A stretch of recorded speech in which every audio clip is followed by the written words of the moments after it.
What's up, boys? Saturday morning, back in the garage. And it's beautiful out for once. Not too hot, not too whatever. Humid, I guess is the word I was looking for. And we're going to get this, we're going to get this splitter in. We're going to get this Raptor shift light in, I hope. So I'll let you guys know how that goes and I guess give you a little update on where I'm at with everything else. Picked up a couple things. When I bought the LEDs for the three-piece headlights, I,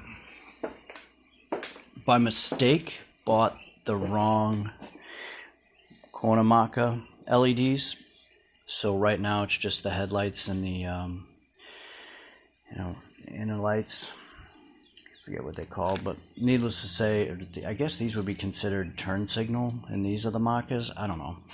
Long story short, I bought the wrong one. It's it has to be a 168 compatible LED because it's a tiny little amber bulb.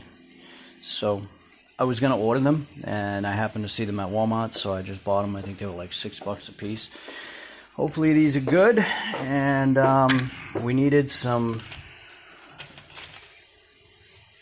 wire stuff.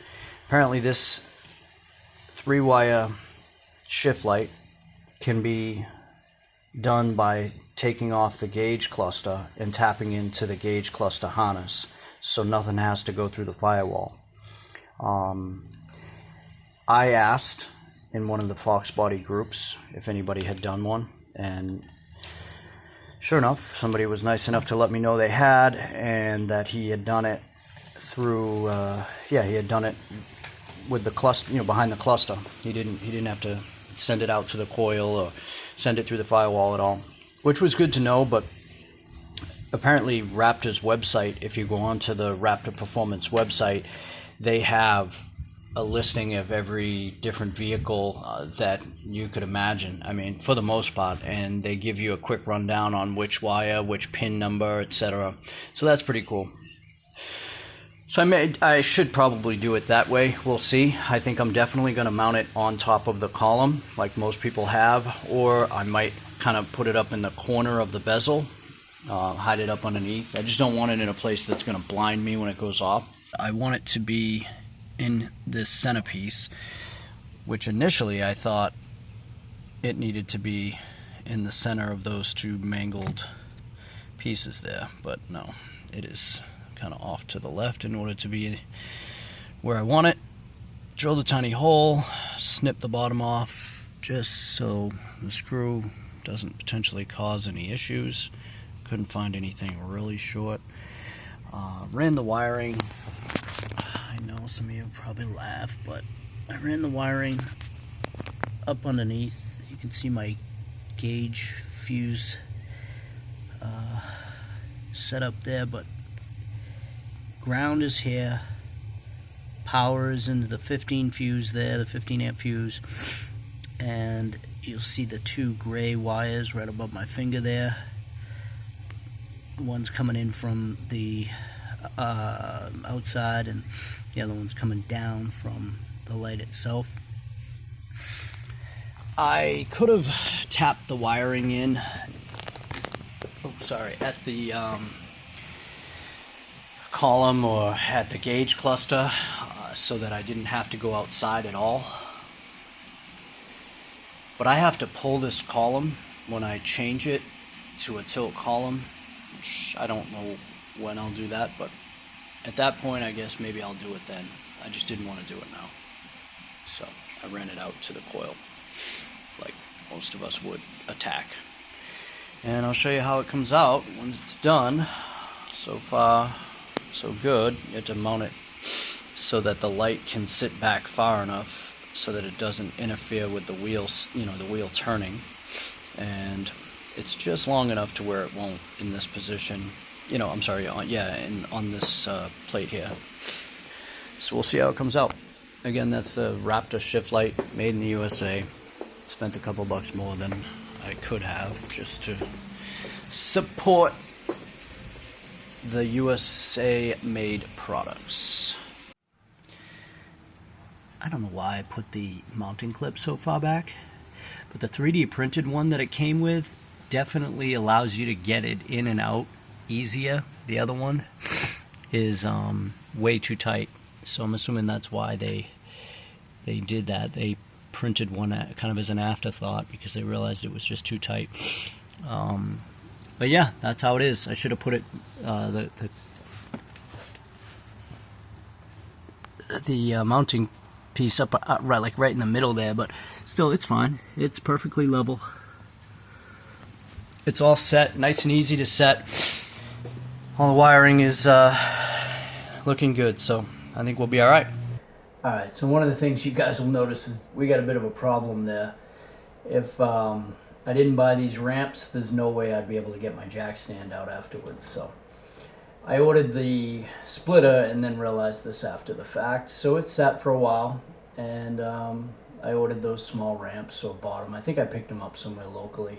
When it first goes on, it doesn't, I mean, it depends on how much you want it to conform, you know, I didn't use any heat, keep in mind, but it eventually had that small lip you see on the passenger side that kind of sticks up, which I ended up having to get rid of with heat, but it honestly goes together pretty good. I mean, it really wasn't that much work. I used another video that I found on YouTube. I'm definitely happy with it. It'll be replaced with a Maker's splitter at some point, but I just didn't want to spend the money right now, so I think it looks pretty good.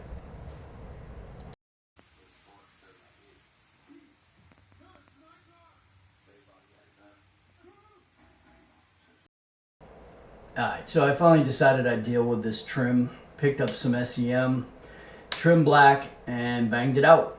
For once, it wasn't too humid outside, and I was able to get a good finish. I'll show you guys the finished product at some point. I ended up doing my door handles, the mirrors, and the window trim on both sides. Also, these 5.0 emblems, one of them was in the wrong spot on the fender that has dents, so I removed that one. That was the aftermarket fender, and decided to replace it with black. I think this is a good look. I really do. I think it came out nice. What do you think? With the wheels? I'm digging it, man. I really am. Not to mention, they're both in the right spot for once, so that's not going to drive me crazy anymore.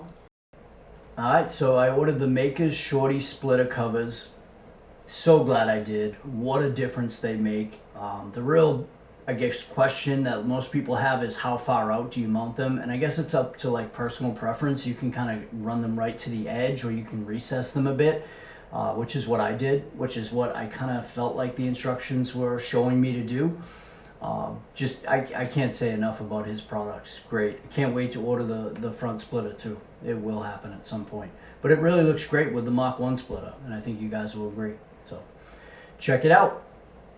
So one of the first things, the directions on these pinch weld, short pinch weld covers say to do is to bend that tab right there upwards. However, on my car, that tab has a tab there and there. If you look closely, that's all one piece, so you can't bend that upwards. It's going to have ideally a line cut in it. I'm going to have to cut it with maybe a Dremel to bend it, and at that stage, I'm not sure, maybe I'll just cut some of it out. But they want the pinch weld cover is designed to come to the tangent right there on both ends. And so, of course, up here, you're going to have that plastic to tend with, and so that's going to come out, right? Those two screws need to come out. He wants you to take the front tire off and kind of bend that back for now, and then determine how much of that you're going to have to cut. Because again, the pinch weld cover is going to come to the tangent.